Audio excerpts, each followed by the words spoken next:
en famille ou même jouer, tandis que les impatients sont venus dès l'aube pour déguster leur première bière de la journée. Les étudiants chinois au Japon se sont également joints à la tradition en déjeunant à même le sol sous les cerisiers.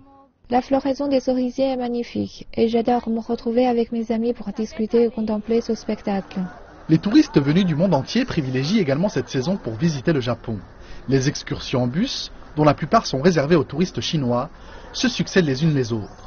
L'Organisation nationale japonaise du tourisme a déclaré que près de 40% des touristes venant au Japon visitent le pays durant la saison de floraison des cerisiers. Près de 2 millions de personnes ont ainsi visité le Japon en cette fin de mois de mars. Un grand nombre d'entre eux sont des Chinois, dont la plupart sont même des visiteurs réguliers dans le pays. J'ai visité le Japon à la même période l'an dernier. Nous avions pu assister à une floraison complète. C'était un spectacle vraiment saisissant. J'espère encore assister à la floraison des cerisiers du Japon à l'avenir. Et ces derniers en veulent toujours plus, naturellement.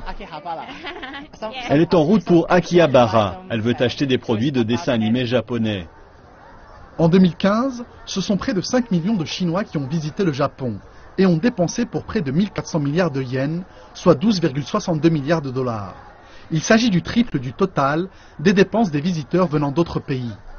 On constate ces dernières années des boutiques spécialisées pour les touristes chinois et les dépenses de ces derniers devraient maintenir une tendance haussière au cours des prochaines années. Grâce à l'amélioration des dessertes et des moyens de transport, les autorités japonaises espèrent que le nombre de touristes chinois poursuivra son augmentation à l'horizon des Jeux Olympiques de Tokyo en 2020.